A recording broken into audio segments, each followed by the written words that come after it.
अब है question number 8. Umar, Mahmood and Afaq are equal partners with capital balances of rupees 60,000, 80,000 and 30,000 respectively. Umar retired from the partnership and remaining partners continue the business. Before retirement of Umar, assets are revalued and gain of rupees 30,000 was transferred to partner accounts. ठीक है, retirement से पहले उमर की retirement से देखिए यहाँ पे Umar, Mahmood and Afaq जो है वो इक्वल पार्टनर्स थे. इक्वल पार्टनर्स का मतलब जो भी प्रॉफिट एंड लॉस होता था वो अपने में इक्वली डिस्ट्रीब्यूट करते थे. और कैपिटल बैलेंसेस कुछ ये शो हो रहे हैं. ठीक है, उमर रिटायर हो रहे हैं पार्टनरशिप से और रिमेनिंग पार्टनर्स जो है वो कंटिन्यू करेंगे बिजनेस अपना. लेकिन उमर की रिटायरमेंट से पहले एसेट्स जो है वो रिवैल्यूड हुए हैं और उस पर गेन हुआ है 30,000 का और वो ट्रांसफर है पार्टनर के अकाउंट्स में. ठीक है, सो यहाँ पर रिक्वायर्ड क्या है भाई, prepare journal entries to record revaluation asset. हमें जनरल इंट्रीज बनाना है और उसमें रिवैल्यूएशन एसेट को रिकॉर्ड करना है. बी में वो कह रहे हैं record retirement of Umar if he is pay rupees 90,000 cash from firms personal resources, use bonus method, show all computation. पहले में वो कह रहे हैं कि आप रिवैल्यूएशन एसेट की जनरल इंट्रीज बनाएं. सेकंड में वो रिटायरमेंट की एंट्री बोल रहे हैं, लेकिन किस केस में, बोनस मेथड में. तो इसको अलग तरीके से थोड़ा सॉल्व करेंगे. सबसे पहले तो हम जनरल एंट्रीज बनाएंगे रिवैल्यूएशन एसेट की, क्योंकि इसके लिए कोई कंप्यूटेशन नहीं करनी है हमें. ठीक है, सो यहाँ पे आपने सॉल्यूशन ए लिख दिया या आप वो यहाँ पे आपने जो है वो जनरल एंट्रीज लिखी. ठीक है, जनरल एंट्रीज में सबसे पहले एसेट की रिवैल्यूएशन दिखानी है. तो हमने देखा कि एसेट पे जो रिवैल्यूएशन हुई है वो गेन हुई है. ठीक है, एसेट जो रिवैल्यूड हुए हैं वो गेन पर हुए. तो जब एसेट पर गेन हुआ है तो इट्स मीन एसेट जो है वो बड़ा होगा. इसलिए हमने एसेट्स को डेबिट साइड पर रखा, क्योंकि डेबिट की कोई चीज़ अगर इंक्रीज होगी तो वो डेबिट पे ही रहेगी. और क्रेडिट साइड पे रिवैल्यूएशन अकाउंट आ गया. किस अमाउंट से, 30,000 से. ठीक है, फिर सेकंड एंट्री बनेगी, ये रिवैल्यूएशन जो है वो डिस्ट्रीब्यूट होगा. तो रिवैल्यूएशन अकाउंट यहाँ पे क्रेडिट साइड पे जब डिस्ट्रीब्यूट होगा तो डेबिट साइड पर आ जाएगा और क्रेडिट साइड पे तीनों के अकाउंट्स आ जाएंगे, क्योंकि वो कह रहे हैं कि रिवैल्यूएशन को आप ट्रांसफर करना है, क्योंकि रिवैल्यूएशन जो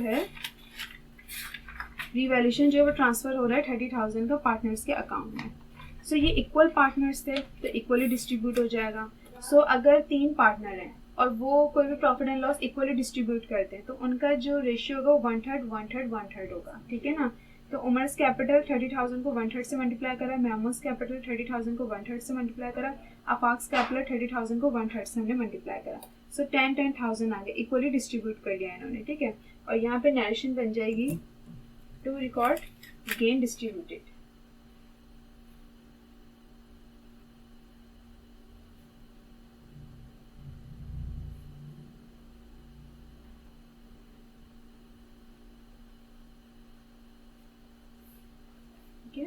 पहली रिक्वायर्ड तो ये थी कि रिवैल्यूएशन एसेट्स की आप एंट्री बनाएं. ठीक है, हमने रिवैल्यूएशन की पहले एंट्री बनाई और उसको आगे डिस्ट्रीब्यूट भी करना होता है, उसकी भी एंट्री बना दी. फिर वो सेकंड एंट्री कह रहे हैं कि भाई उमर की रिटायरमेंट को रिकॉर्ड करें. उमर की रिटायरमेंट अगर हमें रिकॉर्ड करनी है उससे पहले अगर हमें कोई कंप्यूटेशन शो करनी होती है तो हम पहले वो करते हैं. ठीक है ना, तो यहाँ पर बोनस मैथड है और बोनस मैथड में क्या होता है, पहले हम कैलकुलेट करते हैं बोनस, फिर हमें आगे पता चलता है कि वो बोनस जो है वो रिमेनिंग पार्टनर्स को जा रही है, जो रिटायर पर्सन है उसको जा रहा है. ठीक है, तो हम क्या करेंगे, यहाँ पे हम कैलकुलेशन करेंगे बोनस के लिए. तो हम लिखेंगे Umar is paid 90,000 less Umar's capital. अब उमर का जो कैपिटल है वो नहीं है जो हमें क्वेश्चन में गिवन है. उमर का कैपिटल यहाँ पे 60,000 का है, लेकिन उसकी रिटायरमेंट से पहले उनको 10,000 का यहाँ पे गेन हुआ है. ठीक है, तो इट्स मीन उनका कैपिटल इंक्रीज हुआ है 10,000 से. ठीक है, तो यहाँ पर हमने देखा 60,000 का उनका ऑलरेडी कैपिटल था, 10,000 का उनको गेन हुआ, अब हो गया 70,000 का कैपिटल. ठीक है, 70,000 का कैपिटल हो गया. फिर हमने 90,000 को 70,000 से माइनस किया. बोनस टू उमर को जा रहा है 20,000. बोनस उमर को क्यों जा रहा है, क्योंकि 17,000 का फिर उनका कैपिटल 60,000 का था, गेन उन्हें मिला, उनका 60,000 का हो गया, लेकिन फिर भी वो 90,000 उनको पे हैं, तो इट्स मीन उन्हें 20,000 का बोनस भी दिया जा रहा है, क्योंकि बोनस मेथड है. अगर पैसों की जैसे डिफरेंस आ रहा होगा किसी अमाउंट का तो बोनस होगा, और यहाँ पे बोनस उमर को जा रहा है क्योंकि 17,000 का उनका कुल कैपिटल बन रहा था, लेकिन उनको 90,000 दिए जा रहे थे, तो 20,000 का डिफरेंस आ रहा था जो कि बोनस टू उमर. ठीक है, फिर हम बोनस की डिस्ट्रीब्यूशन करेंगे, क्योंकि बोनस जो है अगर रिटायर पर्सन को बोनस जा रहा है तो वो रिमेनिंग पार्टनर्स जो है वो दे रहे होते हैं. तो उसकी डिस्ट्रीब्यूशन करेंगे कि भाई महमूद कितना बोनस देंगे उमर को एंड अफाक कितना देंगे, तो ये इक्वली डिस्ट्रीब्यूट करते हैं. अब ये हो गए 2 पार्टनर्स, भाई उमर रिटायर हो गए. ठीक है, अब बचे महमूद एंड अफाक. अब महमूद अफाक भी जो है जो भी प्रॉफिट एंड लॉस होगा उसको इक्वली डिस्ट्रीब्यूट करेंगे. अब यहाँ पे प्रॉफिट एंड लॉस तो नहीं है, बोनस देने की बात है, तो कितना बोनस जो है वो देंगे, महमूद कितना बोनस देंगे उमर को एंड आफाक कितना देंगे। तो जब ये दो पार्टनर है इक्वली जो है डिस्ट्रीब्यूट करते हैं तो इनका जो रेशियो होगा वो 1/2 होगा, ठीक है। तो Mahmood share of bonus, Afaq share of bonus. 20,000 bonus जा रहा था उमर को जिसका 1/2 लिया, तो महमूद जो देंगे 10,000 देंगे, और 20,000 का 1/2 लिया तो 20,000 का 1/2 लिया और आफाक भी 10,000 ही देंगे, क्योंकि इक्वली डिस्ट्रीब्यूट करते हैं जो भी मतलब जो भी प्रॉफिट एंड लॉस होता है। तो यहाँ पे बोनस की डिस्ट्रीब्यूशन की बात थी, तो ये भी इक्वली ही जो है वो देंगे, 10,000 महमूद देंगे एंड आफाक भी 10,000 देंगे, ठीक है। देखिए जब इक्वल आ जाए ना, जैसे दो पार्टनर्स हैं, ठीक है, तो उनका जो रेशियो का 1/2 होगा। अगर 3 पार्टनर हैं तो 1/3 1/3 1/3 होगा। अगर 4 पार्टनर्स हैं तो 1/4 1/4 1/4 1/4, इस तरीके से जो है रेशियो जो है वो होता है अगर वो इक्वल पार्टनर्स होते हैं, ठीक है। सो बोनस मेथड में क्या होता है, एंट्रीज बनाने से पहले हम कैलकुलेट करते हैं बोनस, तो उससे हमें पता चलता है बोनस किसको जा रहा है, फिर डिस्ट्रीब्यूशन करते हैं, ठीक है, फिर जनरल एंट्रीज बनाएं। अब जनरल एंट्रीज यहाँ पे किस तरीके से बनेंगी कि सबसे पहले बोनस की बनेगी। बोनस की एंट्री ये होती है कि जिसको बोनस जा रहा होता है वो अकाउंट क्रेडिट साइड पर आता है, ठीक है।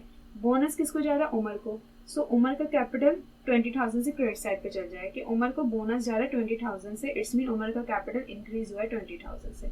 उमर को बोनस किसने दिया है, रिमेनिंग पार्टनर्स से। रिमेनिंग पार्टनर्स कौन है, Mahmood and Afaq. Mahmood capital and Afaq capital decrease हुआ है कितने से, 10,000 से, ठीक है, क्योंकि महमूद ने 10,000 का बोनस दिया, आफाक ने 10,000 का बोनस दिया, जिसकी वजह से उमर का कैपिटल हो गया 20,000 का। To record bonus to Umar. फिर हम सेकंड एंट्री बनाएंगे अब रिटायरमेंट की। तो रिटायरमेंट की अब एंट्री ऐसे बनेगी कि रिटायरमेंट में देखें कैश की फिगर में जो है वो रिटायर मतलब कैश की फिगर में अमाउंट लेके जा रहे हैं वो, ठीक है ना, रिटायरमेंट की जो अमाउंट होती है। तो उमर्स कैपिटल डेबिट साइड पे चल जाए, कैश क्रेडिट साइड पे चल जाए। अब यहाँ पे कौन सी अमाउंट आएगी, 90,000, क्योंकि जो भी पे करते हैं वो अमाउंट यहाँ पे हम शो करते हैं, तो 90,000 यहाँ पे अमाउंट आ जाएगी। ये कैलकुलेशन भी यहाँ मैंने शो कर दी कि 60,000 का कैपिटल था, 10,000 का इनको गेन हुआ, 20,000 का बोनस मिला, इसलिए 90,000 जो इनको पे थे। सो यहाँ पर आप नरेशन बना देंगे टू रिकॉर्ड रिटायरमेंट।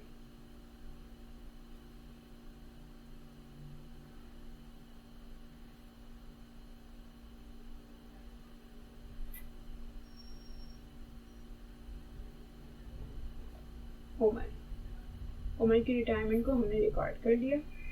सो ये है, ठीक है। रिवैल्यूएशन की पहले एंट्रीज बनेगी, फिर बाद में रिटायरमेंट की एंट्री बनेगी। तो लेकिन रिटायरमेंट की एंट्री अगर बोनस मेथड में है तो पहले हम बोनस कैलकुलेट करेंगे, उसकी डिस्ट्रीब्यूशन होगी, उससे हमें पता चल जाएगा बोनस किसको जा रहा है, फिर हम जाके जनरल एंट्रीज पर आएंगे। सो क्वेश्चन नंबर 8 जो है वो आप लोग का कंप्लीट हो गया है, ठीक है।